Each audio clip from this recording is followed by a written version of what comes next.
Come with me to the Bronte Village to escape for a few days.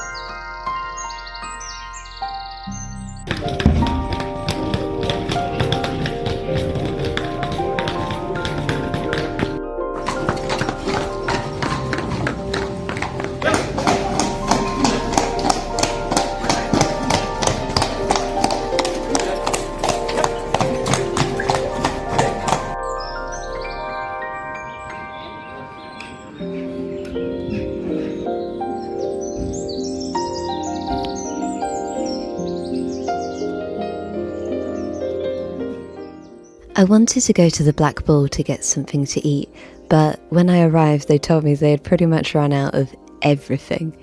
So I decided to go to Cobbles and Clay, which is a cute little pottery cafe down the street.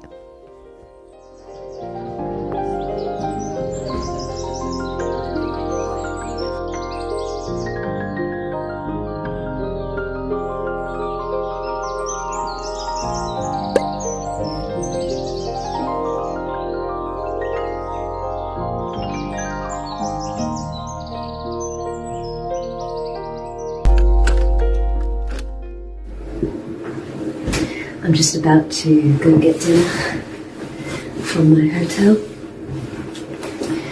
As you can see, I've brought my vintage trench coat with me, and Phantom comes with me wherever I go. So this is a really nice hotel. The people seem really nice. The village is lovely, very aesthetic. It feels weird to be where the Brontes were, just kind of walk the same walks as they did, like walk in their footsteps. It's very surreal to just kind of picture what it was like in the past, like try and go back in your mind, just imagine all of that. So yeah.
Because people often talk about how violent this book is, but just the way that it happens so often and so casually is very interesting to think about, because I'm sure in the Victorian times it would have been quite commonplace, it would have been quite normalised maybe, but the Victorians did condemn it when this book came out, so I don't know, but there's certainly something about it, like the violence of everyone.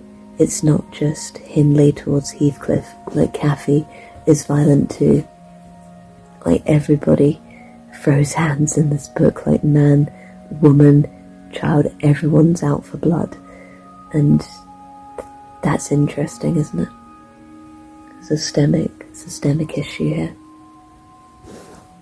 Anyway, I should probably go to sleep.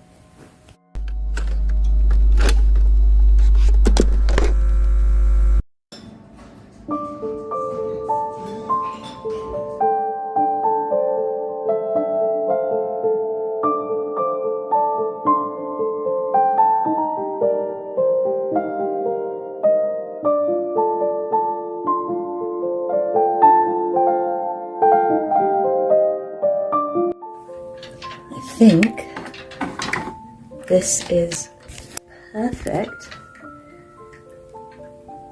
I'm very pleased. I think I look really cute, but it looks very rainy outside, so we'll see if all my makeup lasts. Yeah, but I'm happy with that. I can't wait to spend all my money in the Bronte Museum gift shop.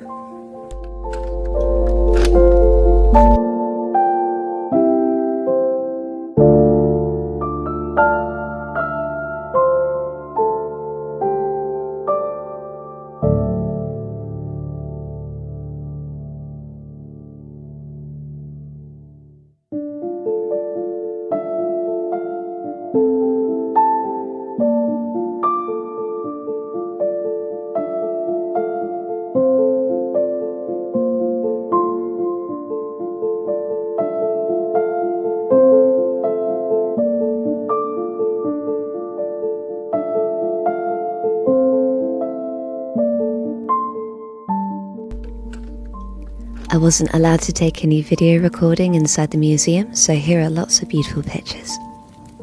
I found this room to be the most spiritual, and that is where the sisters did all their writing.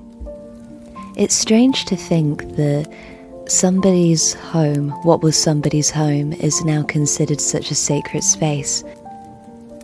I've listened to the curator's podcast, and there's been a few episodes where they've talked about when they come in the mornings before the visitors arrive, they knock, because it still feels like the family has gone out for a moment, like they're still there, you know? It's also interesting to consider that I think we take everything that the Brontes left behind as like sacred, almost magical objects, because that is the closest thing we have to them.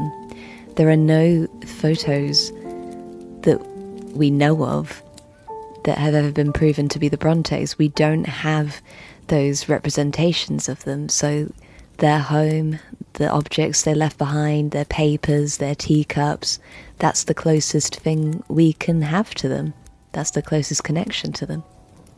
Something else that caught my attention that I really appreciated, I know some people might find this in poor taste, I don't know, they might see it differently to me, but in Branwell's room there was a very clear effort to depict the chaotic state of his mental health and, you know, what his last few years or even months may have looked like in his room.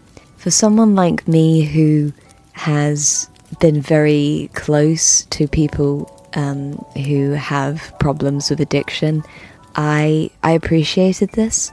There's something truthful about it. I found that image of all his papers of writing and drawings, you know, all his potential scattered on the floor, and then just the bottle of alcohol just splashed over the pages. I found that to be very powerful, really impactful, and it's been like a while later and I'm still thinking about that image of the bottle. It's very powerful. I saw this in the gift shop, which I thought was kind of amusing. Good on you, Pedro. And I know you're curious of what I got in the gift shop, so here you go. Yeah, those socks were £12, but I can't say I regret it. It's got Emily Bronte's face on it.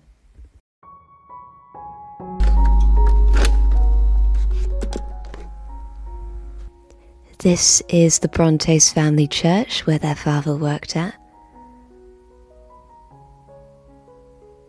The original church was demolished a long time ago, so the church would have looked a lot different when the Brontes were around.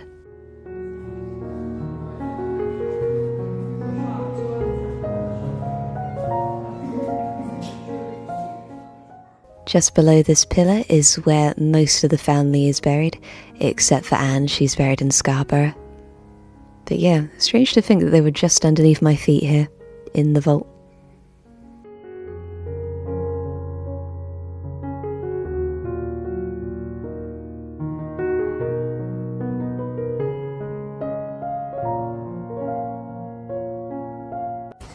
I cannot even tell you how cold it is out there.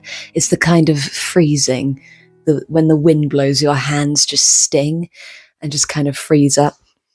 It is that cold. So I've been to the Bronte Museum now, and it was so strange. Like, I don't know why. I kind of expected it to be both bigger and smaller than I thought, but it was a really interesting experience. When I went into the first room where the Bronte sisters did their writing, I just instantly felt this whoosh kind of, maybe I'm exaggerating, but I definitely felt a spiritual kind of feeling like, oh shit, this is where they actually were. Like, I felt it, you know? I don't know if I felt their spirits per se.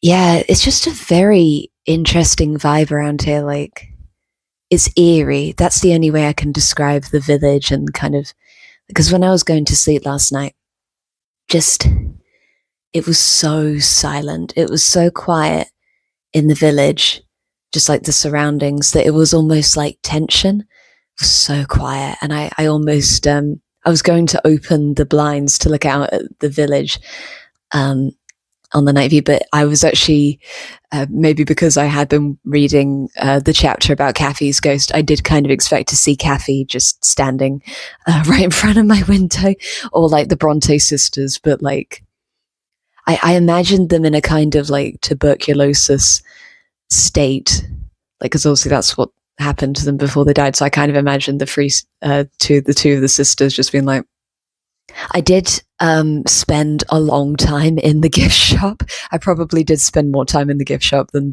And this was the exact moment where my microphone stopped working, so rip that. I'm now wearing my Japanese winter dress. It's sort of a Japanese silhouette. It's got little pom-poms on it, which is super cute. A long thermal top. Excuse me. And thermal leggings. I've also just picked myself up a take-out jacket potato, because you need hardy meals when you're going walking in the moors. So yeah, anyway, we'll see what the moors are like. As you can tell by my hair, it's very, very windy outside.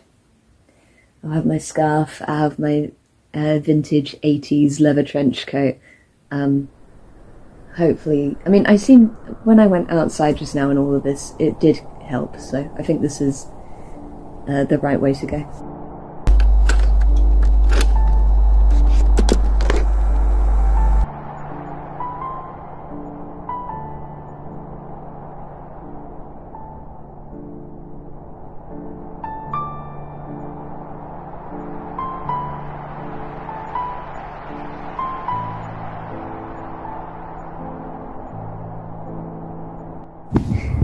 This is when walking on the moors stops being romantic.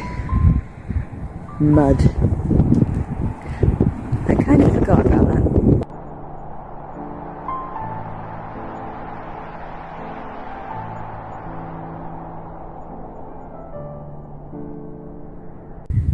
Here we are, getting a bit closer. Hopefully I'll get there before I have to get back to my hotel before sunset. I don't want to be walking on the moors in the dark. And now officially on the same path as the Brontes.